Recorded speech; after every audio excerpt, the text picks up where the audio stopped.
to the Check Swing I really hate the way that music ends, just like that. Like it's like loud and all of a sudden quietness. But welcome to the Check Swing podcast, y'all. I am Jay, of course, and of course the star of the show right over there. Where is it? Right over there. My man, Coach Santa, is in the building. We got a special show for y'all today, and I know the NFL season has started today. I get it, I know it. But the show must go on. If I do these shows during the Sixers games and playoff games and all that good stuff, then of course, you know what? We're gonna do it during the NFL season too. But thank you for joining us. Thank you for being with us. We are here, and like I like to start every show, I always start out the show by asking my folks how they doing. So Miguel, sir, how you been, brother? Been well, sir. Been well, sir. Getting used to the now ever-changing Maryland weather. Humidity starting to go down, and the bugs have stopped creeping up the doorstep. So we're good. Starting to feel good outside a little bit. I mean, it felt good. It felt really good this morning here in Philly. It did. It felt here. It felt good here. Then it got a little hot. Yeah. And then it started feeling good again. But my windows are closed and my air is on, so it is what it is. Like I said, we got a special show for you today. We got my man Mike Knox coming in from the BDSR network from Unpopular Review. We got him coming in with his Bet That segment. And if you've been following me for any amount of time, then you know this brother comes in and he does his thing on the bet. So get your pens, get your paper, get your popcorn ready, because he might be giving you some winners for the weekend. And if he does, of course, you got to come back next week and let us know that you won and give us like 20%, 22%, probably 22. But he's going to give us some picks that you might need to make. And then, of course, we're going to have some predictions as well. So without further ado, let me bring in my man, Mike Knox, with the 3 X's, because he is hardcore. Yes. They may not know that yet, but they know it now. 3 X's because he's hardcore. What up, Mike, man? How you been, brother? What's going on, brothers? Thank you for having me, man. It's exciting. Football is back. We're watching the NFL right now. Thus far, my upset and lock of the week, I'm giving it to you now, is upon us. That's right. Not just my winner, not just my lock, but the upset and the lock of the week. We circle the wagons like the Buffalo Bills, and they're already up 7-0. 3 turnovers in this game right now. The over-under, I believe, was 52 in this game. I said, do not touch that, but I definitely would touch the Buffalo Bills to win this game. They're underdogs by 3 in this game, and I figured, hey, it's early. Let's get it started early. Let's give them what they need, and that's the Buffalo Bills winning some money for me and hopefully all y'all. You asked for 22%. I'm cheap. Just give me 10. Well, you give him 10, you give me 22, and you keep the rest of the rest of the pot left. The rest of whatever's left. So we got a few games on the docket today. I'm just going to throw a couple games. I'm going to say, if you don't start with the number one game at all, that's who we're all here representing, the goddamn Philadelphia Eagles, the EAGLES Eagles, baby. Give it to me one more time. The EAGLES. You know the rest. Eagles are favored by 5 in Detroit. Favored by 5. New look Eagles, got a little bit of different design on the logo. Not that much different, just a little bit different. A team that has gone out to Detroit and has had some success and had some failures. Detroit has nothing to lose. Eagles have a lot to prove.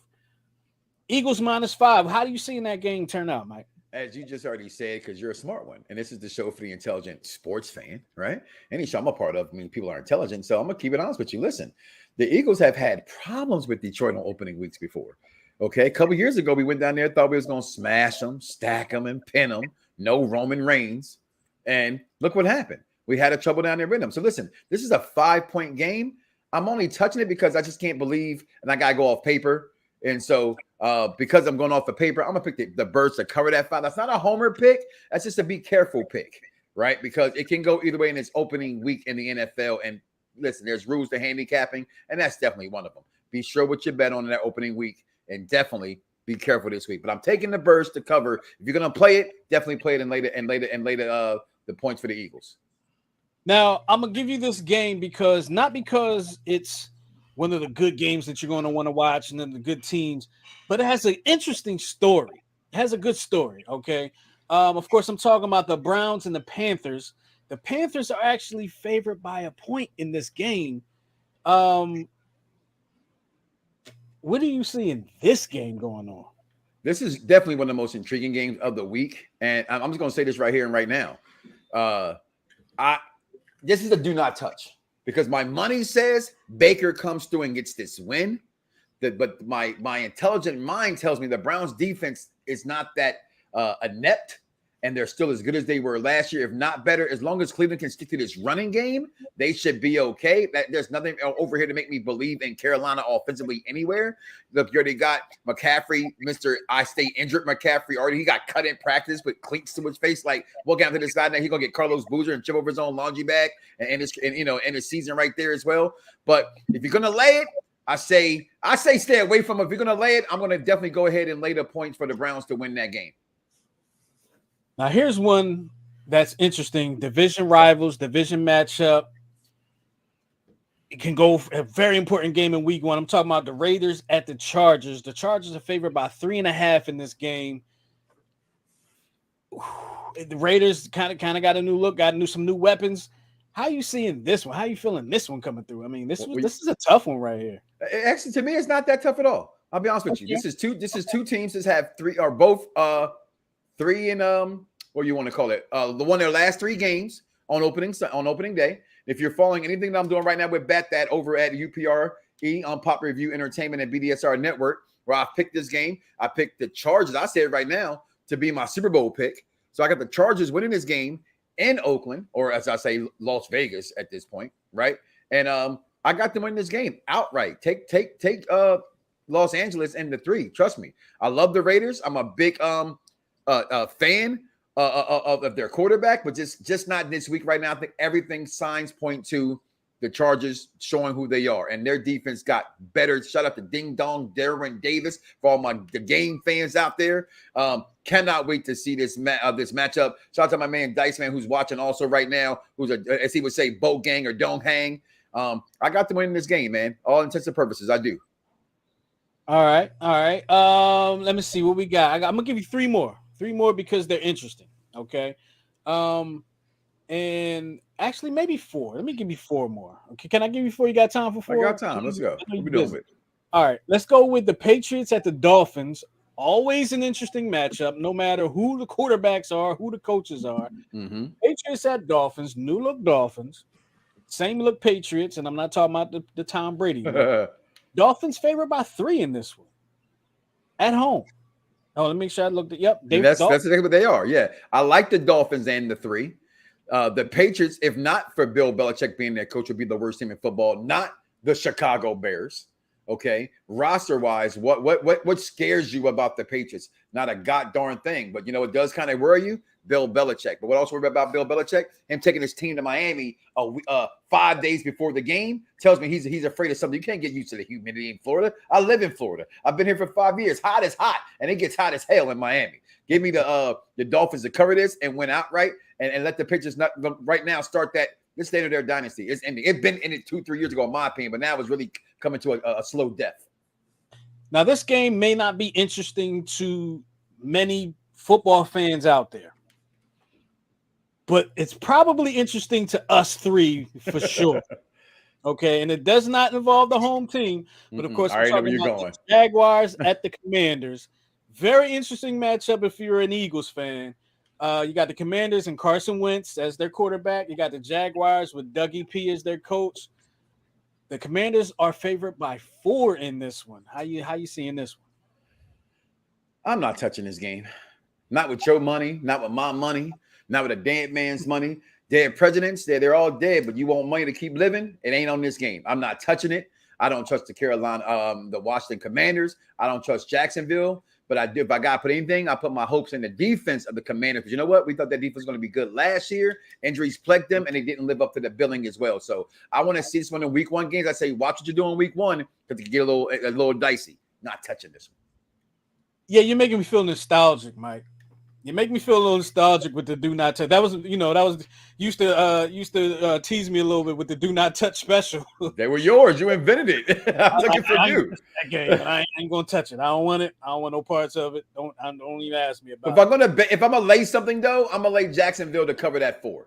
If you gotta lay it, I'm gonna lay Jacksonville to cover the 4. I saw where you were building up. I say if you're gonna ask the question where you're gonna put the money at, I'm not putting my money or your money, but if you want to spend your money, not mine, go ahead and take Jacksonville to cover the 4.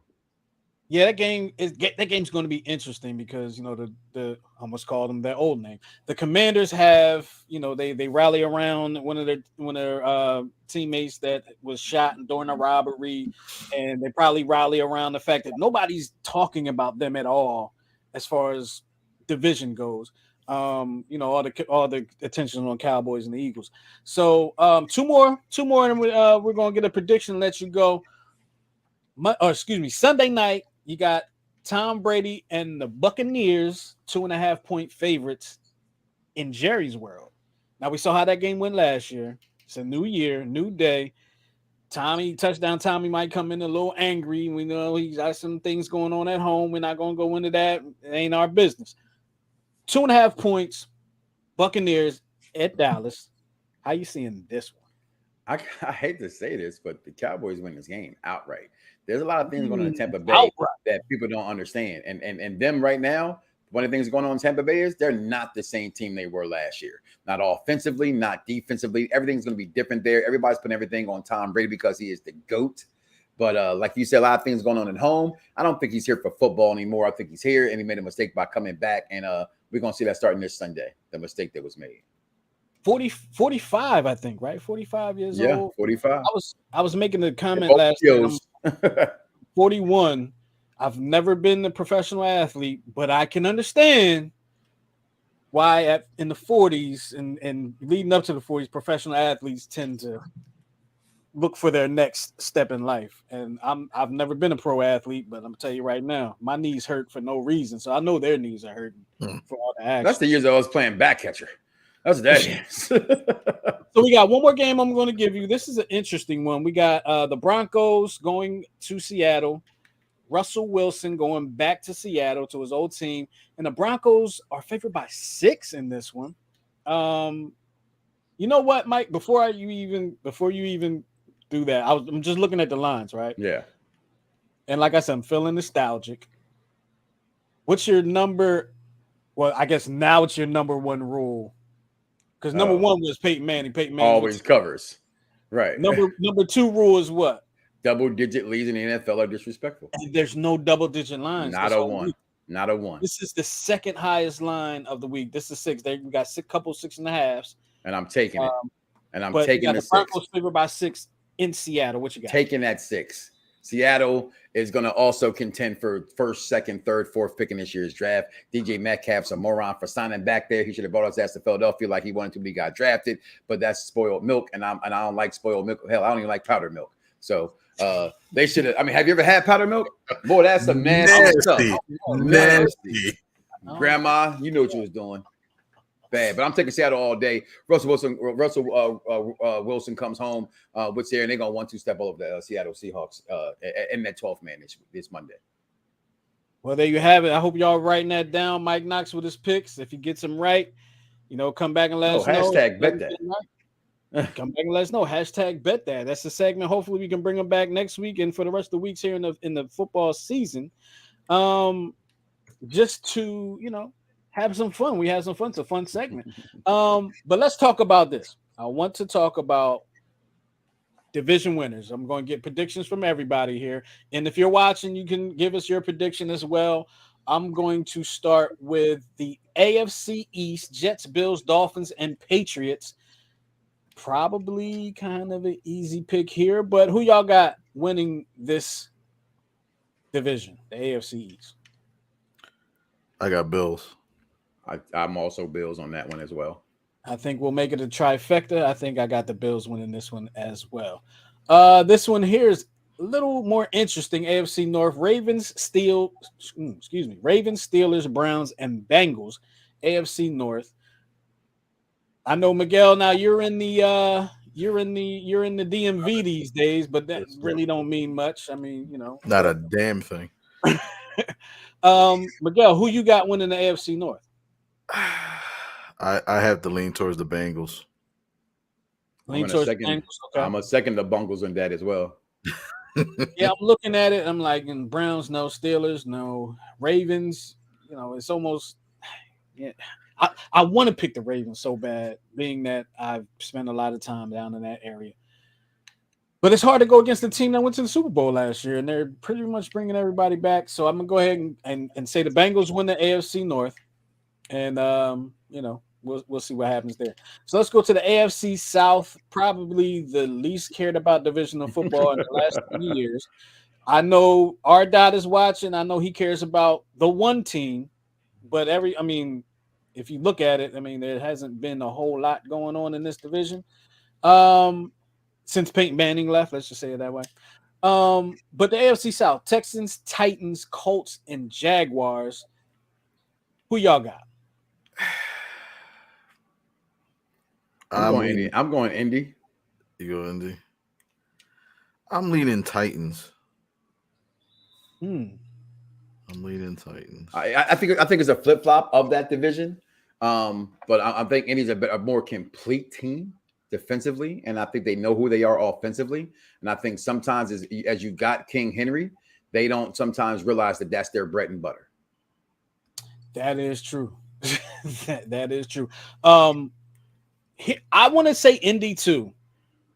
Here's my hesitancy with saying Indy though. Mike, you are well aware. Miguel, you've probably heard me say it too. I don't believe in Matt Ryan. I just don't. I believe in Frank Wright. Best overrated quarterback in the league. I always said that. Behind who did I say? I forgot, but he's not in the league. He was the quarterback last year for the Colts. Actually, who was the quarterback last year for the Colts? I can't even think of his name. Came from San Diego. I can't. Anyway, doesn't matter. He's not in the Rivers. league. Phillip Rivers. Thank you very much. But I'm gonna ride with the Colts because I think the Colts are probably the better team, like you said, Mike. I think the Colts are the better team in this division, a little better than the Titans. But I think it's going to be an interesting quarterback situation in there. Got to keep an eye. I want to keep an eye on those Titans and see how things end up down there. Hey, keep the comments coming, y'all. Appreciate y'all. Of course, y'all can hit us up. Y'all can call us at 669-275-0323. That's 669-275-0323. If you're calling, I'll get to your calls in just a second. I have the phone lines kind of tied up. The Zia Silence said, whoa, no Phillip Rivers slander. Hey, look, what has Phillip Rivers done for me lately? Not a doggone thing. AFC West. This is going to be an interesting division here. We got the Raiders, Broncos, Chiefs, and Chargers. Mike, I'll let you go first. Who you got in this one? Who's winning this division? I picked the Chargers to go to the Super Bowl. You did. I'm picking them to win this division as well in a very tight race. I think this might be the best. I think everybody's saying that, so it's not like I'm saying something surprising. Like, I think 3 teams from the division go to the playoffs. I think Los Angeles goes, Kansas City goes, and Indianapolis goes. I'm sorry. I just said their name wrong. Denver goes. Yeah. Denver. And I still say Denver is not going to be too shabby and look for them as well. I mean, it's not impossible, but it's impossible. Miguel, who do you like? I was leaning Chargers too, but it's okay. Come on over. Come on over, baby. Yeah, I'll take the Chargers. I like the Chargers. I like what they got. I like how they work, but I'm not yet completely confident in them. Funny enough, I like the Raiders. I don't know why. Maybe it's because I went to Vegas last year and I saw the stadium. I was like, man, that stadium looks nice. It looks like the the Death Star or whatever it is. I think I like the Raiders in this division. I don't know why, but I think I like the Raiders in this division. I'm a rock with them. I'm not going to go to NFC East yet. Not going to do it yet. Skip over to NFC East. We're gonna go to the NFC North: Bears, Packers, Lions, and Vikings. Who you guys got in that? Miguel, I'll start with you. I'm gonna go with the surprise. I'm gonna say Vikings. Vikings. Ooh. Okay. Well, I don't think it's too much of a surprise. I also, and Michael is Miguel in Spanish. So I'm also going to go with the Vikings to win that division as well. Ooh, you guys are bold. I'm also going with the Vikings to win that division. How bold are we? I'm also going with the Vikings to win that division. Aaron Rodgers is Aaron Rodgers, but he's not Tom Brady, right? The Lions, whatever. The Bears, the Lions, whatever. Anyway, Lions and Tigers and Bears. Oh my. NFC South, you got the Panthers, Falcons, Saints, and Buccaneers. Now, last year there was a lot of money put on the Saints to win the NFC South. Didn't necessarily pan out that way. Healthy Jameis for now. Healthy Tom Brady for now. Healthy Baker Mayfield. Whatever. Mike in English. You like in NFC South? I hate to say this. It's the Saints. You like the Saints? Okay. I just think that this is, I'm a famous Jameis guy, and I think he's always been a good quarterback despite the turnovers. Nobody gave, Brett Favre's revered as being one of the best of all time, and he has just as many touchdowns as he has turnovers. So when does that narrative change? Oh, I remember when it happens to be a black man. So give me famous Jameis, and I want some crabs when he wins it. Some crab legs, baby. Miguel in Spanish. Oh man. You know what? I'll go Saints. I'm not a fan of Jameis Winston, but I think overall as a team, I think they'll look out. Okay. I think they'll look out. I'm going to go with the easy pick here, and I'm going to go with the Buccaneers. I still think the Buccaneers have a lot of weapons. I think they're well coached. And I think they're just going to thrive this year. I feel like Tom Brady almost has something to prove. I feel like when he ends up not going to a Super Bowl, he comes back even like more ridiculous. I think he's tired of winning Super Bowls. Honestly, I think he's tired. 45 years old. You got a supermodel for a wife. You ain't got to do a damn thing. Why we keep calling her a supermodel? She ain't been super in like 10 years. She's a model now with like 4 kids. She's just an ordinary model. Yeah, she's not Candace Swinepool. She's not JCPenney on the weekend. Yeah, Macy's magazine now. No more Victoria's Secret. I like the Buccaneers, y'all. I like the Buccaneers, and they still got Mike Evans. They still got some weapons out there. I like your boy Ardot is predicting that Jameis Winston will win the MVP. I put that money on there. Put that money on there. You win. That's how you win. Better early. Money on Aaron Rodgers last year preseason and got some money. So put some money on there. NFC West, pretty good division, pretty decent division. Probably not as good as it might have been last year, a couple years ago. But you got the Niners, Cardinals, Rams, and Seahawks. NFC West. A lot of interesting teams. I'll start with Miguel in Espanol. I keep messing that up. I meant Mike in Espanol. But yeah. I'm just gonna call you Miguel because there you go. I thought I got the man all discombobulated, mama. Keep me from being. You got the man all what? I'm telling you. I'm gonna go Rams. You like the Rams? Okay. I like the Rams. Okay. Mike. I'm also going with the Rams. You're also going with the Rams. Like, I don't really want to go with the Rams. Like, I don't really want to go with the Rams. Well, I mean, because everybody else is kind of like Seahawks. No, Niners. I'm not sure. And they're starting. Who's their court? It's Fields. Fields is their court, or is that in Chicago? No, that's Chicago. Niners has Trey Lance. Trey Lance, thank you. Trey Lance is the quarterback. Not a rookie, but will be like his first year starting.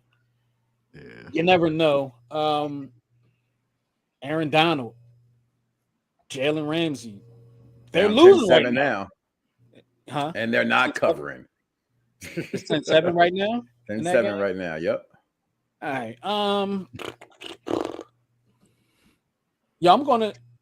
Do the Eagles play the Niners this year? No, I'm gonna go with the Niners this year. I hate the Niners, but I'm going to go with the Niners this year to win that division. Surprise, it's going to be surprise. Big Niners win the division, the AFC West, NFC North. I mean, NFC East: Eagles, Cowboys, Giants, Commanders.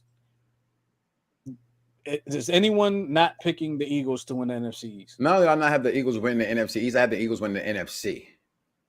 Ooh, yeah, a lot of people. And they're my Super Bowl pick: the Philadelphia Eagles versus the Los Angeles Chargers. A lot of people are saying that Jalen Hurts can't be that bad. That's all I'm saying. I will say this: they made him crap in Maddon in 23. Hey, he's horrible. He's garbage. Horrible. Oh my god! You know what? You just got to get used to it. I've been struggling for 2 weeks with him. It's bad. Yeah. So we're all picking the Eagles. Mike has the Eagles and the Chargers in the Super Bowl. Mike, want to thank you for being on with us. I'm going to definitely have to bring you back on. This was fun. And, yes, if you can make it happen next week, we'll make it happen next week. I appreciate you for having me on, my brothers. Y'all have a good show. Thank you. We got to go Birds. Not on the PDSR network. Go ahead, Miguel. I'm sorry. No, we got to get some wrestling talk in too, because I grew up with the war to settle the score back in 1985. So I love that. I love that history, man. Okay, we got to talk wrestling. I like it. Ooh, just made a connection here. All right, Mike. Unpopular view. BDSR Networks. Appreciate you, brother. I'll talk to you later. Yes, sir. Thanks, sir. Thank you for being with us. That is Mike Knoxshaw. And, if y'all have any disagreements with what y'all just heard, y'all can hit us up to, 669-275-0323, 669-275-0323. And we can definitely, work some things out and have you, voice your opinion. He has to come out to his own theme song, like a wrestling type theme song. All right, if he sends me one, I'll make it happen. I'll make it happen for him. Let's talk about a little bit of baseball right now. Because we're coming down the home stretch. It's September now. Why did it get so hot in here? It's September now, so we're coming down the home stretch. I know, right? Of the baseball season. Phillies, now they won the last 2 games, but let's be honest, that road trip was, in the words of Simon Cowell, putrid. It was just awful. It was terrible. It was embarrassing as a Phillies fan. It was embarrassing. Okay. But they come back. They beat the Marlins in a couple games. They're playing them right now. And, the Marlins have given, outside of this year, the Marlins have given the Phillies a lot of issues. But the Phillies kind of solved those issues. But they haven't solved the issues with, the Diamondbacks. What the Marlins used to be our Achilles heel. Anybody that Pittsburgh Pirates, the AL West used to always give us a hard time. We have to figure out how to hit good pitching, because we got to figure out how to hit bad pitching too sometime. Well, we faced bad pitching with Cincinnati and with all the other teams, with the exception of, like you said, Arizona. But we have to figure out how to hit good pitching, because the last Mets series we won the first game 2-1 and then didn't score a run for the next 2 or 3 games. It's getting to the point where even if we make the playoffs, will we even win a game? Yeah, if we face a good pitcher, probably not. Do you still believe, and you've said it on this show, so I'm going to bring it back. Do you still believe the Phillies will not make the playoffs? Is that what I said? Yeah. Well, you said you don't think they're going to make it. Well, I think it can't, because at the time the pitching was such a question mark, and I think Knebel was our closer at the time, and he had blown 4 or 5 saves in a span of a couple weeks, and then he got hurt, and then we had some doubts with our starting pitchers, and then we got Syndergaard, who helps, I guess. Mm-hmm. But I also said it also comes down to injuries, and that was before Harper got hurt with the hit by pitch, and now Castellanos is out. He's on the IL because of an oblique strain. So it just doesn't seem like. I have a bad feeling it's going to be a struggle to get to the finish line. Well, it's Philly. We don't necessarily make things that easy. You understand what I'm saying? We kind of do things a little. Well, surprisingly, the Phillies World Series run, if you look back at it, it was actually pretty easy. I was going to say that. I said in 08, if you want to call something easy to a championship, they made it. They at least made it look easy. And excuse me, one of the things I noticed watching that team that season was just like any good team, a lot of teams made mistakes against them, and they made them pay. Mm-hmm. They made them pay, and that's what good teams do. If they make a mistake, you got to make them pay. And that Phillies team did that. This team doesn't seem to do that. And I don't know what's happened. Like Castellanos was supposed to be this great hitter. Schwarber has been holding his weight. Harper he gets hurt, but he was pulling his weight. Mm-hmm. JT Realmuto has been up and down. I watched yesterday, and that bat. I want to say it might have been like the 6th inning or something like that, where JT Realmuto or the guy who was pitching, I forgot it was from the Marlins, threw. I want to say 6 straight balls leading up to Realmuto's at bat. Realmuto struck out. He had a 3-2 count on him. Not one pitch that was thrown to Realmuto, according to the box on the screen, was in the strike zone. Not one. Yeah. Not one. So this guy threw 6, 7, 8, 9, 10, 11, 12 straight balls. And now mind you, sliders are very tough to judge. You don't necessarily know the break. If it's a good slider, if it's coming in the zone and breaks out the zone, it's hard to deal with, especially a righty on righty. But those are the type of things that cannot happen if you want your team to make it to the playoffs, to the World Series, or make it even deep in the playoffs. We got a call coming in. But one thing I wanted to, before we take the call, and I think you had a comment, so I'll get to you before we take the call. There was one thing said last night that John Kruk said about that 93, 92 team that 93. He was on. And I've discussed this many times. I think you and I have discussed it many times too. They were talking about the wild card and how, like, if you land in this wild card spot, you end up playing like the Mets or the Braves. You land in this wild card spot, you end up playing the Cardinals or whoever. Mm-hmm. And he asked him, he said, Tim McCarthy asked John Kruk, like, did you want to play? Did it matter to you who he played?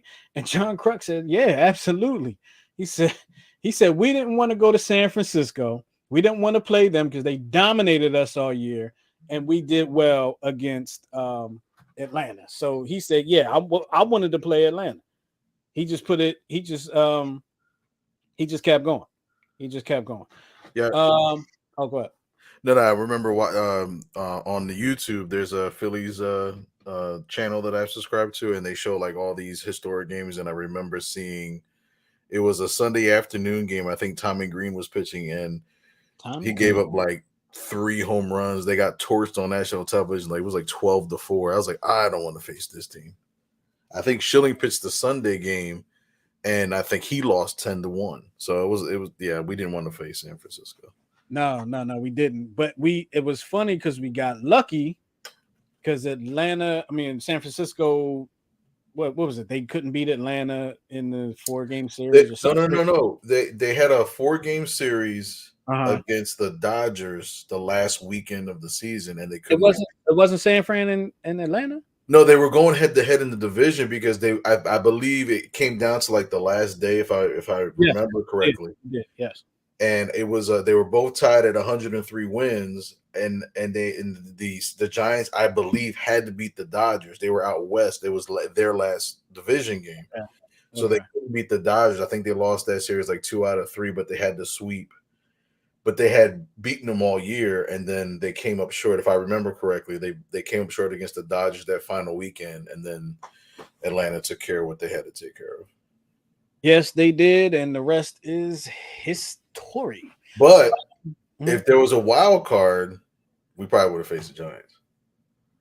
Yeah, and history would have been different because we couldn't touch the Giants that year. We just couldn't.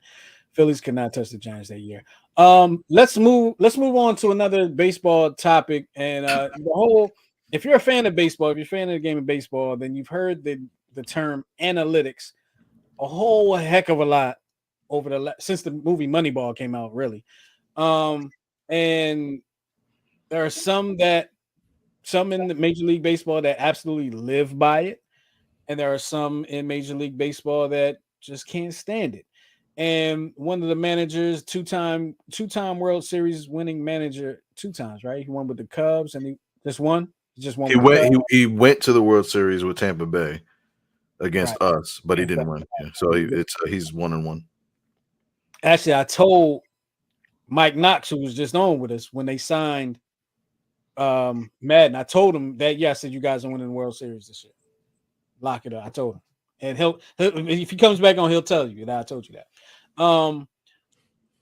But he's been to the World Series twice. He's won one with the Chicago Cubs a few years back. Mm-hmm. And he has some interesting things to say about, I'm talking about Joe Maddon, has some interesting things to say about analytics. And Miguel, I'll let you dive into that because I know you were producing this one here. Well, he was being interviewed, and Joe Maddon, for those that don't know, was kind of the architect of the use of analytics, especially in his days at Tampa Bay, and then when he moved to Chicago, used it a lot and helped. He had the team to get to the World Series and win. But he had some time to reflect, and he talked about, or he was challenged about analytics, and it's interesting. He has kind of a different take on it. He says, I want all this information. I do. I just don't like the way it's implemented. It gets to the point where the pregame is a meeting every day, and it's an elongated meeting, and players don't need all this information, quite frankly. They need nuggets. They don't need dissertations. And to kind of summarize it, he compares it to like teachers coming in and teaching physics every day before they go out and try to figure out how to play baseball.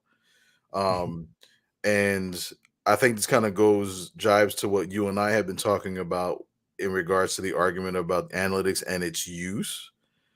I recall like going to a couple of Phillies games, and I remember looking into the dugout and seeing Joe Girardi when he's on sitting where, the coaches normally sit, and there's literally, I want to say like 7 or 8 pages that are spread out. And he's not the only manager, but you see this kind of across the league. There's like diagrams, and you see colored, sections, red highlight, neon highlight, different scenarios, different situations. And again, with analytics, analytics has technically been around since the beginning of time. Numbers have always been, you've always had statistics. But what Joe Maddon was kind of alluding to was that now it got to the point where these analytical teams or representatives would actually be in the dugouts dictating how to manage based on the numbers. You know what I mean? And that's where he's saying this is kind of becoming intrusive. It's like, this isn't like robotics or statistics. At the end of the day, managers still have to manage, and sometimes it is based on feel. And you and I both, because both of us have been head coaches, are head coaches. You remember when we won our first championship at MSI, right? I do. Analytics told us, based on our pitcher and his pitch count, we should have taken him out. But I walked out to the mound, and I looked him in the eyes like, listen, I got a decision to make. He's like, I want this guy. He's like, I want this guy. I'm going to win now. You know what I'm talking about. Mm-hmm. That's a feel sort of thing, because he got into it. I mean, it was a close game. Then we got a break, and it was 4-3. We were only up by 1 run. And I'm like, you know what? You're my guy. Let's get this done. struck him out 2 pitches later. You know what I mean? Yeah. Analytics doesn't take into account feel and emotion and tempo No. and you know what I mean? Absolutely. Analytics to me, the way it's used and implemented has taken away the game. You don't see the steal anymore. You don't see the bunt. Although I think there's a breaking point where now I think they're slowly trying to bring it back in because they're starting to see it's a little more exciting than waiting for the 3-run home run that never comes. You know what I mean? I think the game will do itself more justice if you go based on feel versus these algorithms and stuff like that. And I agree with Joe Maddon. Like the information is great. You know, we had our pitching director at where I'm coaching at now at Rawlings. You know, he had a group of pitchers. He's like, listen, there's a lot of tools in this toolbox, but I'm not going to sit here and say I'm going to teach you how to pitch and it's going to be this way. That's not how it's supposed to be because everybody has a different feel. Not everybody can throw over the top. Some throw over the side, 3/4, whatever. It's our job as coaches to put our players in the best positions to succeed. Absolutely. And to overcome challenges. You know what I mean? You know, when you were just actually talking what you were saying, it kind of dawned on me like what having an analytics person around is kind of equivalent to in like high school. Tell me if you agree with me. Uh-oh. Having an analytics person try to dictate how you manage is like having a parent who never comes to a practice tell you what you should be doing with your team. Would you agree with that? Absolutely. Because again, with the analytical, you know, I always go back to this because it's so absurd. You know, I remember hearing on one of the local Philly shows, you know, a guy came on and tried to justify the fact that Dave Hollins was a better option to win games than Mike Schmidt was. Not taking into account the home runs, the gold gloves, the defensive plays that Mike Schmidt could have gotten to that Dave Hollins couldn't have got to. But even me speaking that into the atmosphere sounds so absurd. Mm-hmm. They're going to say that, like, you know, I'm sure there's probably somebody out there that's saying, you know what, Pat Mahomes is a great quarterback, but you know, Alex Smith, you know, is better overall, even though such and such has already won a Super Bowl. Like that's what analytics is. It gives you a tool to create your own lie. You know what I mean? Because you can make it sound however you want. True. You know, because you sit with an analytical person, it's like, well, wait a minute. Well, how did you get the runners from first and second? Like, how do you move them over into scoring position? Oh, well, you just hit a home run or you walk. It's like, what about a bunt? Oh, we don't do bunts because outs are bad. You don't take any opportunity. Double steal, absolutely not, because the you know statistic shows that it's too risky and to get an out with a double steal. It's like I got the 2 fastest players on the earth here. I'm gonna double steal. You know what I mean? That's a feel thing. Absolutely. Man, I lost my train of thought. But with I don't know, with analytics, man, you know, it's a touchy thing for me because I remember when I was coaching at not the current facility where I coach now, but another place a few years back prior to the pandemic. There was a coach that they had me helping out. And I've told you this story before. The cocaine cowboy. Not talking about him. Okay. I'm not talking about him. I apologize. But the coach that I was helping out when I got to the practice, I'll tell the whole story. When I got to the practice, they had already started, and I had to walk across this field to get to the baseball field. So I'm walking across the field and I'm looking and I'm like, something don't look right, right? So I walk and I'm walking up, and then I see the coach does not have any shoes or socks on the baseball field. I'm like, Okay, okay. You can just imagine where my mind went there. Um, and then he left because he had been drinking or whatever. You could smell the beer on him. He went fishing that day, and he had been drinking all day. So he left. He was like, "Yeah, you got it. Boom, you got it, coach. I'm leaving." Okay, cool. Let's do BP. You know how I do BP. You've coached me for a long time. Bunt two, then we swing it. And I tell him bunt two, and he's like, "Coach, we don't do that." I said, "What you mean you don't do that? We don't bunt. Why not?" Coach said bunts for wussies. Oh, really? Okay, well, y'all gonna be wussies today while I'm here. Y'all gonna bunt. All right, y'all need to practice on this bunt. It's a skill set that you should really have in your arsenal. But I mean that's kind of the mindset with analytics, and then like you want guys to hit the home run that may not be home run hitters, right? You may have a guy hit a home run that's not a home run hitter. Now that's a whole nother. Now that guy tries to hit home runs all the time. Now, I always fear when guys hit home runs that really are not home run hitters because now they think they can do it. They try to look the ball anyway. But that's what analytics does. It just kind of changes the game and takes you away from doing things in this particular game that could keep you from scoring because you don't want to take a risk. Like that's one of the more fun aspects of baseball is taking the risk. Right? You take a risk when you throw a pitch because you're trying to throw a strike. You're trying to get the batter out. There's a risk. There's high risk and low risk situations, but it's like this whole base to base thing. It's for the fishes. The best line in this article that Joe Maddon was quoted as saying, he said, "People want to tell you how to build a watch. I just need to know what the damn time is." Right. I like that. You know what I mean? It's like I like that part. yeah. We damn, this show went fast. I just saw what time it is. We try to keep it to an hour. We don't, and I think we went like an hour and a half last week. But Yeah, we did.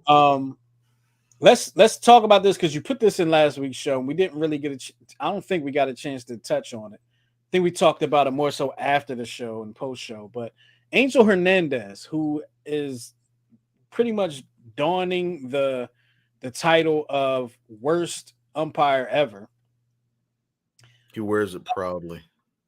And it seems like he does. Like it's like I'm going to continue to be terrible because now you know my name. But it says he lost his World Series spot in 2018 because of the bag. He had 3 overturned calls in the ALDS of that season. Now, you sent me a compilation of some of his terrible calls. Some of his best work. Yeah, some of his best work. I'll let you get that together, but I'll be honest with you, and I know I'm way further away than he is.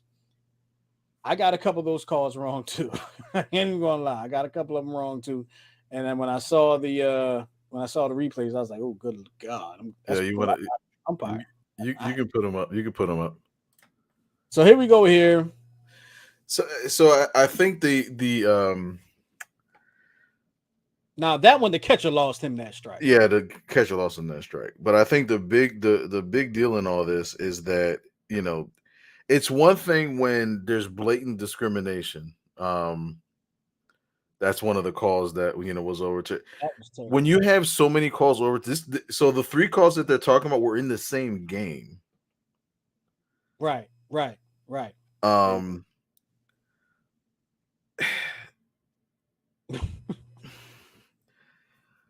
But it was understand if anybody's watching that doesn't necessarily usually watch baseball on TV, understand that the camera angle you're seeing in most cases is at an angle off to the right. Not necessarily that one just now, but when you see the camera angle off to the side of the pitcher.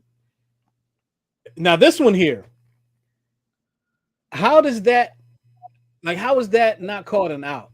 Like it's the rule of the game. You bunt a foul ball with 2 strikes is out. Like that's a rule of the game. How is that not? Even if he says foul ball, it has to come back and be like, well, that was 2 strikes on him. Right. Well, the other thing was too is that it wasn't just the bad calls, but Major League Baseball wrote that he's also caused on-field tensions, which is part of the conduct of the umpire. That he's really quick to eject managers, inflaming on-field tension, and he'd instead of issuing warnings, so he'd rather just throw you out than say, hey, you got a warning, and then that's it. This was one famous call where I believe this was called it was called a double, but it should have been a home run. But some believe that he overruled New York. Oh, really? Yeah. Like they told him it was a home run, and he was like, "Nah." They're like, no. And then Nah, and again, that was another call. Yeah. So it's like it's just there's just too much evidence. You know what I mean? And the 2 worst umpires in the world have already retired in Joe West. Now, this was terrible. Yeah, this was in a playoff game. What was he looking at? Now you see that's somebody you have to investigate for gambling. Okay, that's somebody like forget what Pete Rose did. You need to check this umpire because a call like that was terrible. That was terrible. He had to have his eyes closed or something. Like how did it's crazy when the umpires become a topic of a show, but it's actually sad, but it kind of segues into another thing I wanted to kind of bring up real briefly is that in the minor leagues they actually started testing or the opportunity to challenge balls and strikes.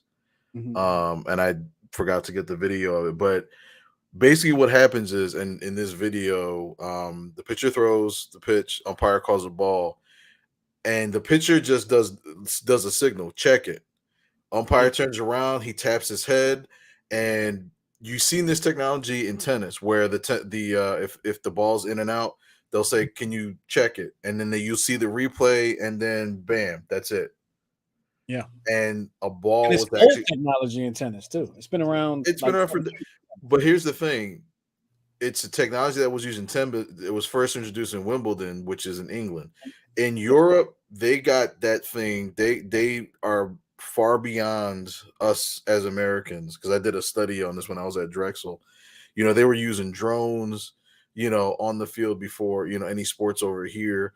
Even in soccer, when it comes to like replays, they just hit a button, literally 10 seconds, and then they have a countdown, and then they give the call. It's like, it's so quick and efficient.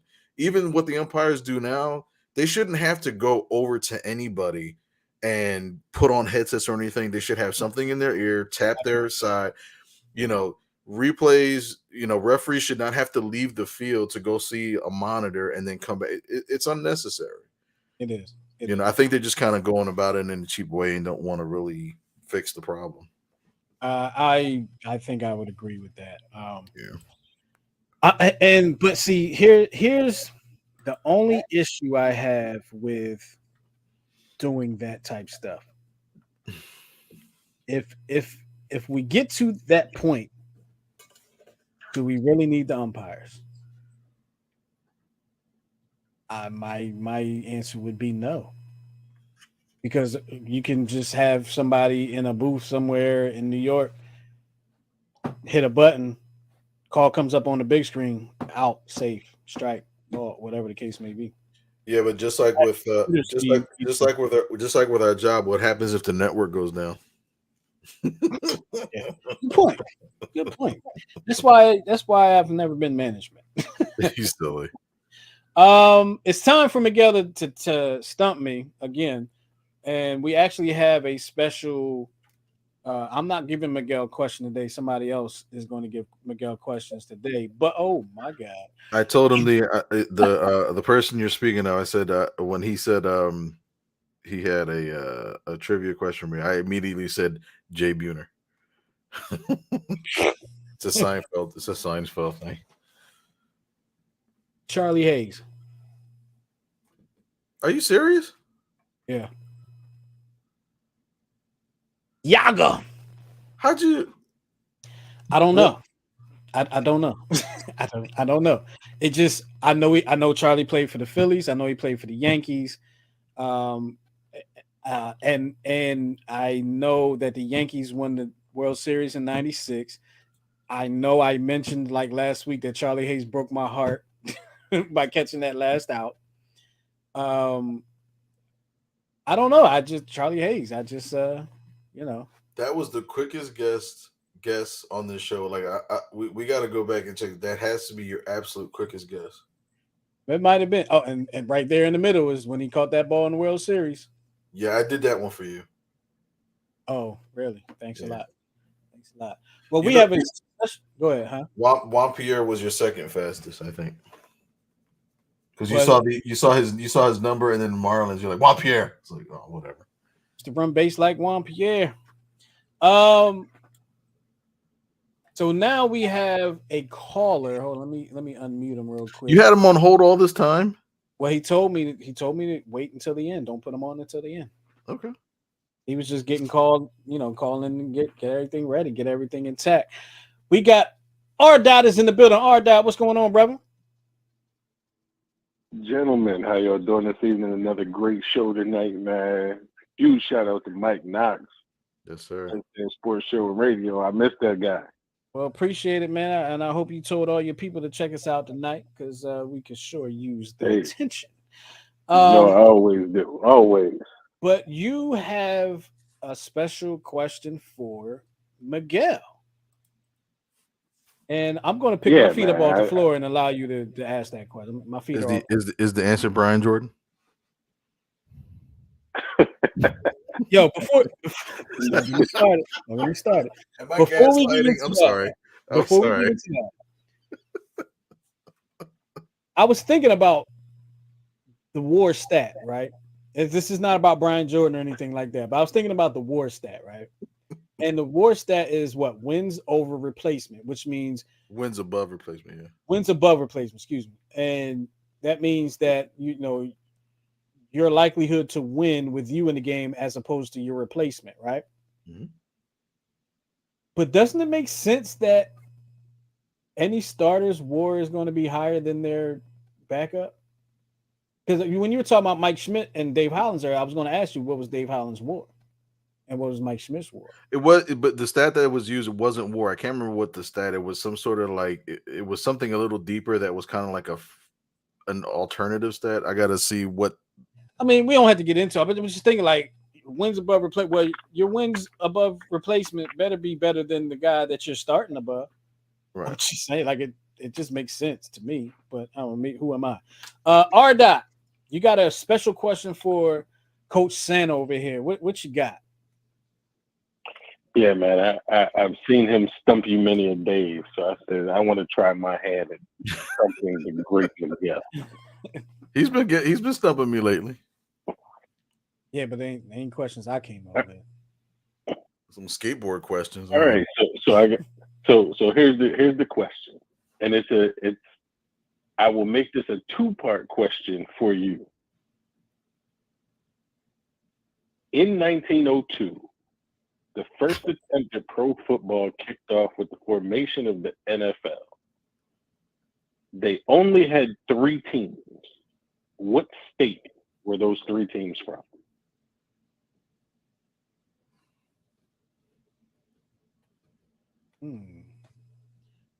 Well, that's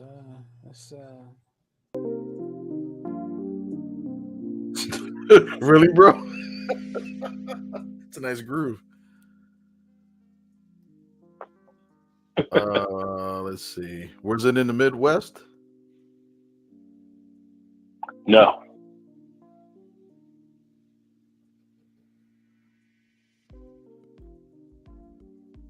I do not know.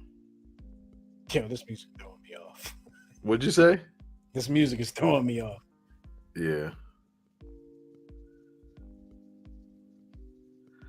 And Justin got this part of the question right immediately. Yeah, I can't think of those 3 teams.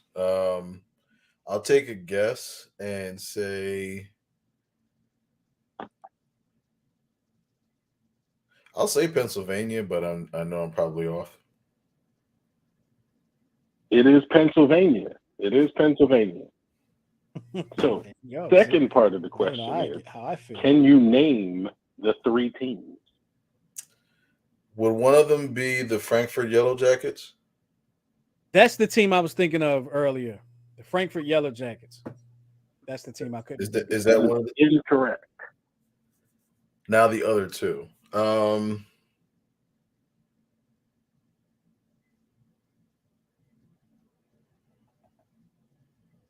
no, I can't. Is it a team? Is it? Frankfurt was incorrect, right? Incorrect. Okay, incorrect. Okay. Pittsburgh. Is it a team based in Harrisburg or Pittsburgh? Pittsburgh is on the right track. Pittsburgh is a team. It is not the Steelers. Right. I know it's not the Steelers. They came after 33. I can't think of the 3 teams. No, I don't think Yellow Jackets. You're going to be kind of 3 teams are the Pittsburgh Stars, the Philadelphia Athletics, and the Philadelphia Phillies. How about that? How many years did the league last more than a year? Or? Just 1902. Just 1902. Gotcha. Yeah. I got the state right, so I got partial credit. Well, a question from R-Dot there. We might have to implement that in the show. Not a problem. Get R-Dot to ask us a question at the end of the show. I gotta go back. I gotta start reading back on my my pre-World War I history.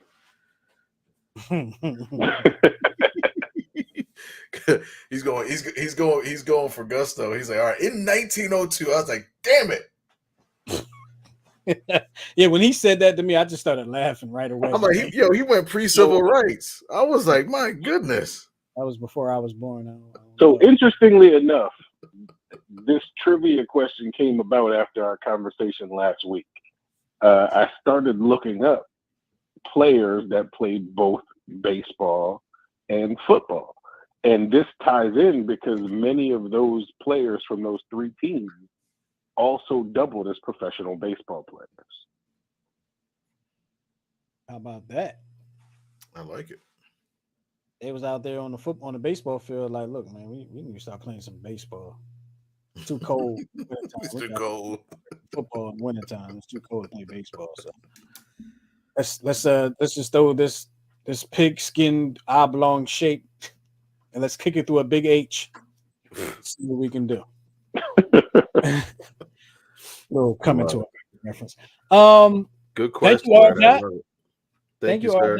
You're gonna have to come up with one next week too. I'm putting you on the task. Oh no. I'll start working on it tonight. Just no questions about like X Games and like that new crap that Justin be throwing at me. I pick them. They pick me. He was like, "Who's the trampoline star from Iowa that won the gold medal in Zimbabwe?" I'm like, "What?" Sugar Sims. Sugar Sims. Thank you, R-Dot. We appreciate you. Appreciate both of you gentlemen again. Absolutely great show tonight. I am going to now lock into the second half of this NFL extravaganza. The Bills and the Rams. It's been a great game so far. Tied 10-10 at the half if you haven't watched it. But get locked in now that the show's over. You just reminded half of our listening and viewing audience that the game is on and they all just left. Who do you got tonight?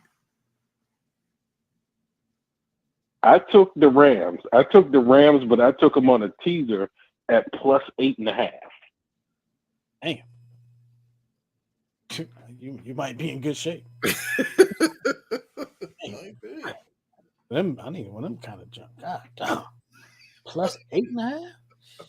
All right, cool. Well, yeah, let me get $1 when you get that. R. Appreciate you, brother. We'll talk to you next time. Yeah, have a good one, fellas. Take See care, you, bro. Go ahead, Harry, mute it before before it, just in case he hangs up. But look, we're gonna get up out of here, man. Any last words, Miguel, before we take 2 steps to the rear, get the heck up out of here? No, listen. I don't need to know how the watch is built. I just need to know the damn time. There you go. I like that. I like That's that. that. I like that. That's gonna be my first tattoo I ever get. That's what it's gonna say. Man, it's gonna be painful. Whole paragraph. With that being said, look, I just want to say one thing, man. You know, out here in this world can be cruel. This world can deal you a bad hand, or it can deal you a good hand. But either way, no matter how people treat you, make sure you treat people good, man. Treat people good, because you got to look in the mirror and know what you've done to people and what you have how you have made people feel. So even if somebody is not a good person to you, be a good person to them, because guess who looks stupid? Not you, because you're the good person. With that being said, we're getting up out of here. Appreciate y'all for checking us here on the Check Swing Podcast. We will be back next Thursday. Yeah, right? Yeah, Thursday. We'll be back next Thursday with some more fun stuff that we're going to do. We love y'all for loving us. We out of here. Peace.